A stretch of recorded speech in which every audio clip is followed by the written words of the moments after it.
कैसे हैं दोस्तों। मिडिल ईस्ट की सियासत में कुछ रिश्ते ऐसे होते हैं जो बाहर से मजबूत नजर आते हैं, लेकिन अंदर ही अंदर उनमें दरार पड़ चुकी होती है। सऊदी अरेबिया और यूनाइटेड अरब एमिरेट्स, दो ऐसे मुल्क जो कभी एक दूसरे के सबसे बड़े साथी थे। यमन की जंग में साथ, ईरान के खिलाफ साथ और गल्फ पॉलिटिक्स में एक जैसी पॉलिसी। लेकिन आज हाल ये है, दोनों के बीच खामोशी मुकाबला चल रहा है। ऑयल ट्रेड, पोर्ट्स और इन्फ्लुएंस का मुकाबला। तो सवाल ये है, सऊदी अरबिया और यूएई के बीच असल टेंशन की वजह क्या है? यमन और सूडान का इस रिवॉल्वरी में क्या रोल है? और क्या ये रिवॉल्वरी आगे चलकर खुली दुश्मनी बन सकती है? आज हम इस पूरी कहानी को आसान ज़बान में समझेंगे।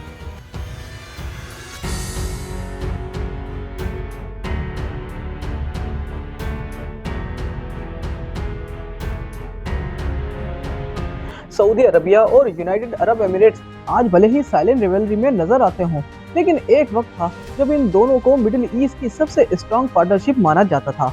लेकिन कहानी को समझने के लिए हमें थोड़ा पीछे जाना होगा, 2011 के अरब स्प्रिंग के वक्त। 2011 में ट्यूनीशिया से एक आग भड़की जिसे दुनिया ने अरब स्प्रिंग का नाम से जाना।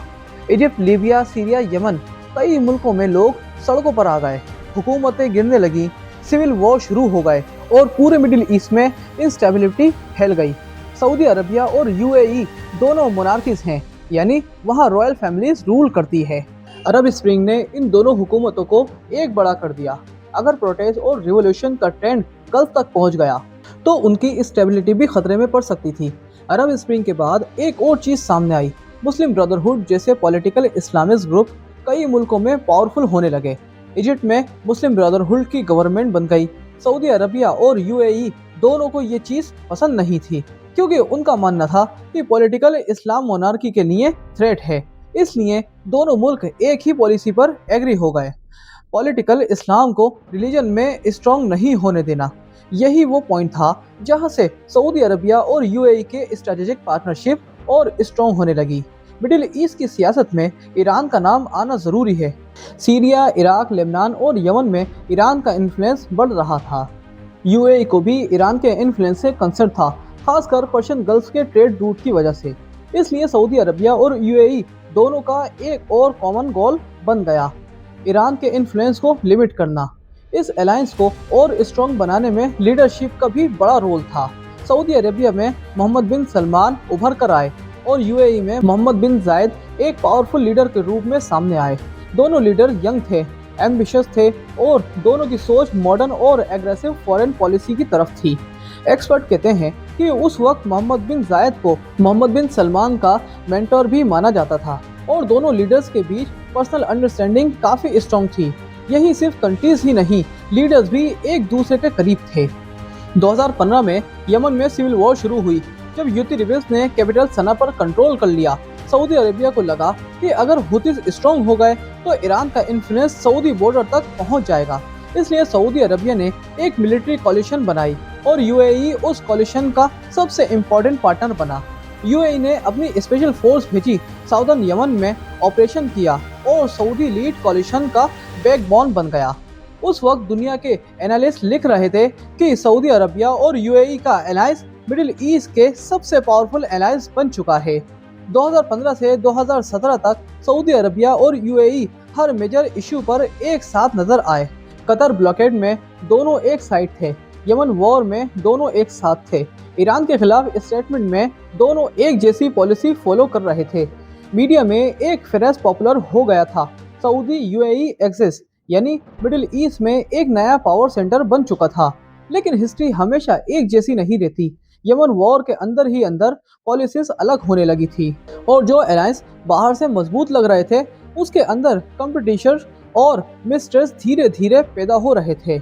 यानी वो पॉइंट था जहां से सऊदी अरबिया और यूएई के रिश्ते बदलने शुरू हुए और यमन की ज़मीन पर यह दरार सबसे पहले नजर आई। यमन की जंग सऊदी अरबिया और यूएई के बीच पहला बड़ा डिफरेंस लेकर आई। सऊदी अरबिया के मेन टारगेट थे हुतीस रिबेल्स को हराना, जो ईरान के करीब माने जाते थे। लेकिन यूएई का फोकस कुछ और था। यूएई यमन के साउदर्न पोर्ट्स और स्ट्रेटेजिक जगहों पर कंट्रोल चाहता था, क्योंकि रेड सी और इंडियन ओशन के ट्रेड रूट्स दुनिया के सबसे इम्पोर्टेंट रूट्स हैं। इसलिए यूएई ने साउदर्न ट्रांजिशन काउंसिल (एसटीसी) को सपोर्ट किया जो यमन को दो हिस्सों में बांटना चाहता था। यहाँ से प्रॉब्लम शुरू हुई। सऊदी अरबिया यमन को एक ही मुल्क रखना चाहता था। यूएई साउदर्न यमन में अपना इन्फ्लुएंस बनाना चाहता था। 2019 में सिचुएशन इतनी सीरियस हो गई कि सऊदी सपोर्टर फोर्सेस और यूएई सपोर्टर फोर्सेस आपस में लड़ने लगी। यानी एक ही कोलिशन के दो पार्टनर ग्राउंड पर इनडायरेक्टली एक दूसरे के खिलाफ खड़े थे। ये पहली बड़ी दरार थी। दुश्मनी सिर्फ जंग की वजह से नहीं होती, कई बार पैसा सबसे बड़ा फैक्टर होता है। यूएई खास तौर पर दुबई मिडिल ईस्ट के सबसे बड़े बिजनेस हब बन चुका था। लेकिन सऊदी अरबिया ने विजन 2030 प्लान लॉन्च किया और क्राउन प्रिंस मोहम्मद बिन सलमान ने डिसाइड किया कि सऊदी अरबिया को भी रीजन का बिगेस्ट बिजनेस सेंटर बनाना है। सऊदी अरबिया ने एक बार रूल अनाउंस किया, 2024 के बाद जो कंपनी सऊदी गवर्नमेंट के कॉन्ट्रैक्ट चाहती है उन्हें अपने रीजनल हेडक्वार्टर्स सऊदी अरबिया में शिफ्ट करना होगा। ये डिसीजन सीधा दुबई के बिजनेस मॉडल के खिलाफ था। इसके अलावा ऑयल प्रोडक्शन पर भी डिसएग्रीमेंट हुए। ओपेक मीटिंग में यूएई ने कई बार सऊदी पॉलिसी से अलग स्टैंड लिया, यानी अब रिवेलरी खुलकर सामने आने लगी थी। लेकिन अभी भी ये रिवेलरी खामोश थी। 2023 में सूडान में सिविल वॉर शुरू हुई। यहाँ भी सऊदी अरबिया और यूएई की पॉलिसीज अलग अलग नजर आने लगी। रिपोर्टर्स के मुताबिक सऊदी अरबिया डिप्लोमेसी और सीज फायर पर फोकस कर रहा था। यूएई पर इल्जाम लगा कि वो रैपिड सपोर्ट फोर्सेस यानी आरएसएफ के करीब है। सूडान रेड सी के पास एक स्ट्रेटेजिक जगह है और जो भी सूडान में इन्फ्लुएंस रखेगा उसका कंट्रोल एक इम्पोर्टेंट ट्रेड रूट पर होगा। यानी सूडान भी सऊदी और यूएई के इन्फ्लुएंस की रेस का एक हिस्सा बन गया। एक्सपर्ट के मुताबिक सबसे बड़ी वजह सिर्फ यमन से सूडान नहीं बल्कि लीडरशिप का विजन है। मोहम्मद बिन सलमान सऊदी अरबिया को रीजन का लीडर बनाना चाहते हैं। मोहम्मद बिन जायद यूएई को एक ग्लोबल पावर बनाना चाहते हैं। दोनों स्ट्रॉन्ग लीडर हैं, दोनों एम्बिशंस हैं। और जब दो एम्बिशंस पावर एक ही रीजन में होती हैं तो रिवेलरी ऑलमोस्ट इनएविटेबल हो जाती है। दोस्तों, बहुत से एक्सपर्ट कहते हैं कि सऊदी और यूएई के बीच जो ये रिवेलरी चल रही है इसकी वजह है इसराइल, क्योंकि यूएई के इसराइल से अच्छे रिश्ते हैं और इसी वजह से इसराइल अपने एम्बिशंस को इम्प्रूव करने के लिए अरब्स को आपस में लड़वा रहा है। और अब सवाल ये है कि इसराइल के एम्बिशंस क्या हैं? तो इसका जवाब है ग्रेटर इसराइल बनाना। नेतन्याहू बहुत बार अपनी स्पीचेस में कह चुका है कि उनको एक मुकद्दस काम के लिए पैदा किया गया है और वो काम है ग्रेटर इसराइल बनाना। בשליחות של דורות. יש דורות של יהודים שחלמו שנגיע לכאן ויש דורות של יהודים שיבואו אחרינו. और कुछ एक्सपर्ट की इस पर अपनी अलग राय है। जैसे बहुत से एक्सपर्ट के मुताबिक इसराइल की मिडिल ईस्ट पॉलिसी के 3 मेन गोल्स होते हैं: ईरान को वीक करना या कंटेन करना, अरब कंट्रीज के साथ रिलेशन इंप्रूव करना, जैसे यूएई ने अब्राहम अकॉर्ड साइन किया, सिक्योरिटी और ट्रेड पार्टनरशिप बढ़ाना।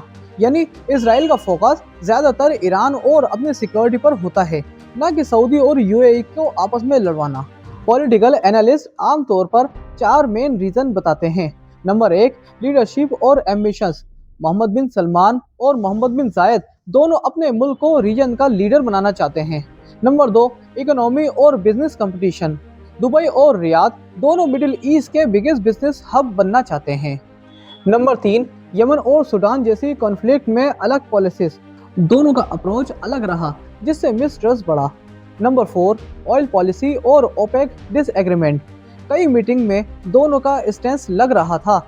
एक्सपर्ट कहते हैं कि ये रिवेलरी अंदर के इंटरेस्ट की वजह से है, किसी थर्ड कंट्री की साजिश की वजह से नहीं। यहाँ एक्सपर्ट एक इंटरेस्टिंग बात कहते हैं, इसराइल की यूएई के साथ रिलेशन ऑलरेडी स्ट्रॉन्ग है, जबकि सऊदी अरबिया के साथ रिलेशन लिमिटेड और इनडायरेक्ट रहे हैं। हालांकि कुछ कोऑपरेशन की रिपोर्ट्स आती रहती है, खासकर ईरान के इश्यूज पर।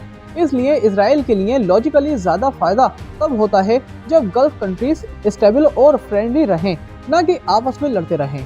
आज सऊदी अरबिया और यूएई खुली दुश्मनी में नहीं है, लेकिन उनके बीच ट्रस्ट पहले जैसा नहीं रहा। यमन, सूडान, ऑयल ट्रेड और पॉलिटिक्स सब मिलकर एक साइलेंट रिवेलरी क्रिएट कर रहे हैं। अब सवाल ये है कि ये रिवेलरी आगे चलकर खुली कंपटीशन बनेगी या फिर दोनों मुल्क फिर से एक साथ खड़े होंगे? आपका क्या ख्याल है दोस्तों? नीचे कमेंट बॉक्स में ज़रूर बताइए। और मिडिल ईस्ट के इन दो मुल्कों की जो रिवेलरी चल रही है ये आगे भी इसी तरह जारी रहेगी या ये दोनों फिर से एक हो पाएंगे? इसके बारे में आपकी क्या राय है दोस्तों? ये भी हमें नीचे कमेंट बॉक्स में ज़रूर बताइए। और तब तक के लिए मुझे दीजिए इजाज़त। मैं आपका दोस्त नवाज खान।